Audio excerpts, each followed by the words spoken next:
Bismillahirrahmanirrahim. Assalamualaikum warahmatullahi wabarakatuh. Kami dari kelompok 6 mata kuliah Filsafat Pendidikan akan mempresentasikan hasil makalah kami yang berjudul Pendidikan Esensialisme dan Konstruksionisme. Filsafat pendidikan merupakan hasil pemikiran dari para filsuf secara mendalam mengenai pendidikan. Para filsuf berusaha mencari ide-ide tentang pendidikan yang lebih tepat ditinjau dari beberapa keberadaan peserta didik dan pendidik itu sendiri, atau ditinjau dari segi geografis, sosiologis, dan budaya suatu negara. Dari sudut pandang keberadaan manusia akan memunculkan aliran perennialis, realis, empiris, naturalis, dan eksistensi. Sedangkan jika dilihat dari aspek geografi, maka akan memunculkan aliran esensialis, tradisionalis, progresivis, dan rekonstruksionis. Dari berbagai aliran di atas akan tercipta konsep-konsep dan teori-teori pendidikan yang bermacam-macam. Setiap konsep akan mendukung aliran-aliran filsafat pendidikan itu. Teori filsafat pendidikan harus disusun berdasarkan hasil penelitian secara ilmiah. Filsafat pendidikan pada dasarnya merupakan terapan dari filsafat yang berisi filsafat pendidikan menggunakan cara kerja filsafat dan akan memakai hasil kajian filsafat, yaitu berupa hasil pemikiran tentang realita, nilai, dan pengetahuan khususnya yang berkaitan dengan pendidikan. Berikut akan dijelaskan aliran filsafat pendidikan, esensialisme, dan rekonstruksionisme. Yang pertama adalah aliran pendidikan esensialisme. Aliran esensialisme merupakan suatu pergerakan dan pendidikan yang memprotes pendidikan progresivisme. Penganut paham ini berpendapat bahwa sebenarnya ada yang esensial dari pengalaman peserta didik yang mempunyai nilai esensial dan perlu dipertahankan. Esensi adalah hal yang dapat membuat sesuatu menjadi apa adanya. Esensi mengacu pada aspek-aspek yang lebih permanen dari sesuatu yang berubah-ubah, berhubungan, atau fenomenal. Filsafat pendidikan berpegang pada kebenaran yang telah terbukti. Kebenaran itulah yang esensial. Kebenaran esensial itu ialah kebudayaan klasik yang muncul pada zaman Romawi yang menggunakan buku-buku klasik yang ditulis dengan bahasa Latin yang berjudul Great Book.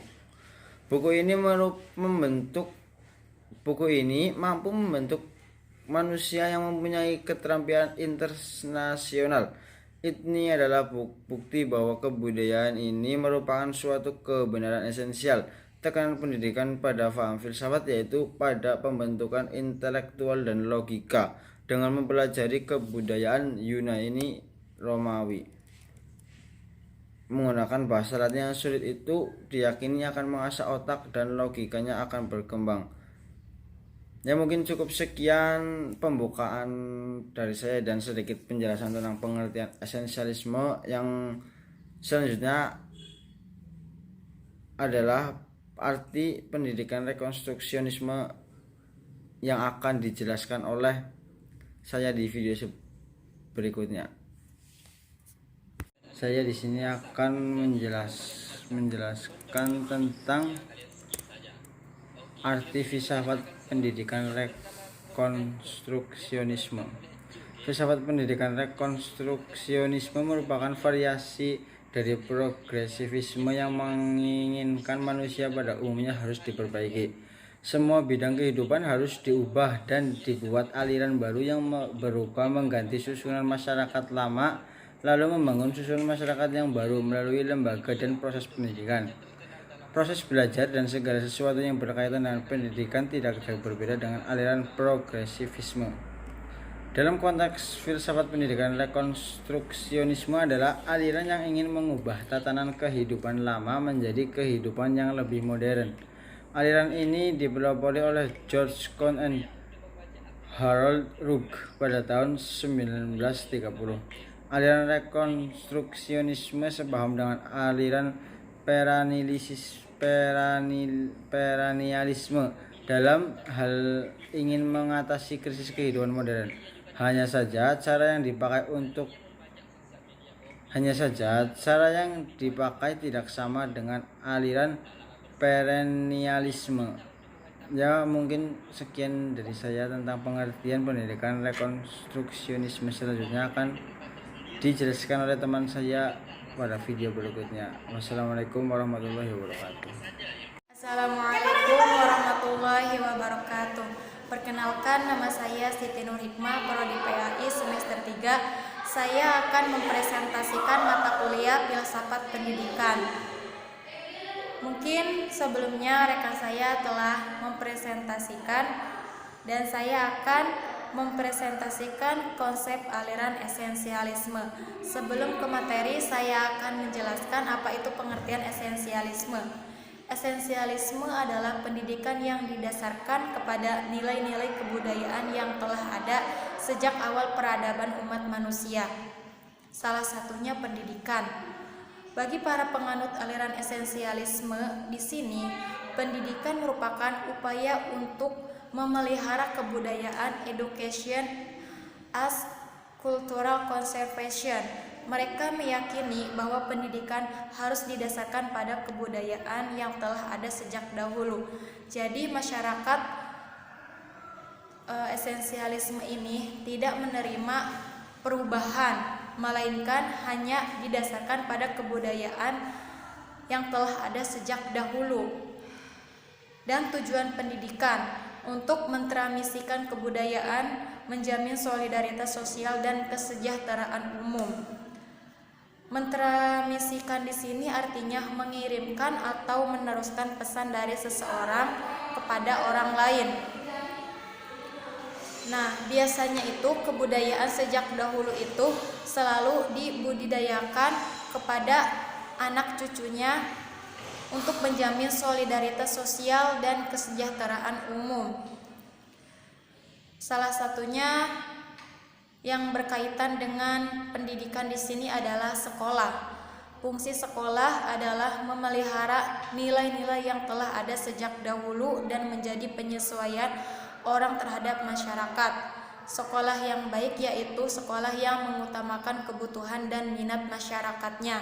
Jadi sejak zaman dahulu mungkin sekolah hanya mengutamakan kebutuhan yang dibutuhkan sejak masyarakat zaman dahulu dan minatnya yang banyak.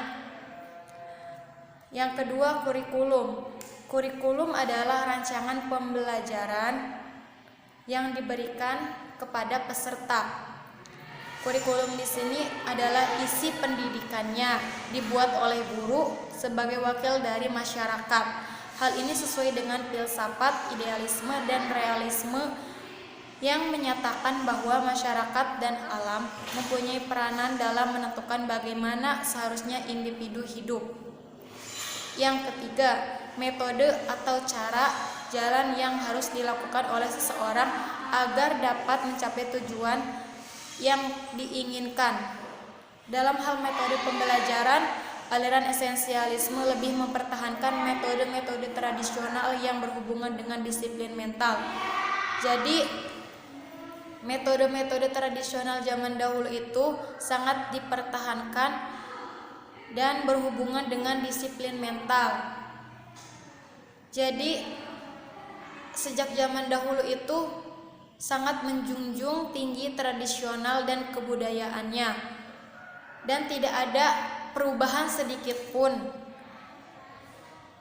Yang keempat, peranan guru dan peserta didik. Berperan sebagai penghubung antara orang dewasa dan anak-anak. Sedangkan peserta didik adalah belajar, yang berarti peserta didik menerima dengan sungguh-sungguh tentang nilai sosial.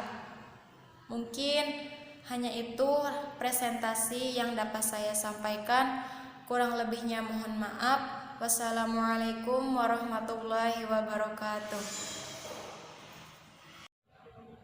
Assalamualaikum warahmatullahi wabarakatuh. Perkenalkan, nama saya Putri Amelia dari Prodi PAI semester 3. Di sini saya akan menjelaskan materi tentang konsep pendidikan rekonstruksionisme.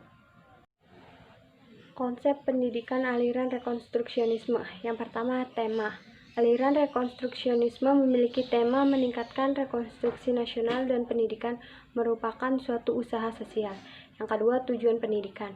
Dalam aliran rekonstruksionisme, tujuan pendidikannya ialah untuk menumbuhkan kesadaran para siswa yang berkaitan dengan masalah-masalah sosial, politik, ekonomi yang dihadapi manusia dalam skala global, dan memberikan keterampilan kepada para siswa agar memiliki kemampuan untuk memecahkan masalah-masalah tersebut.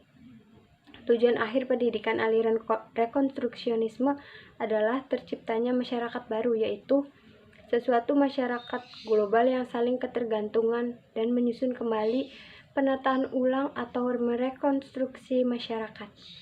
Yang ketiga, kurikulum.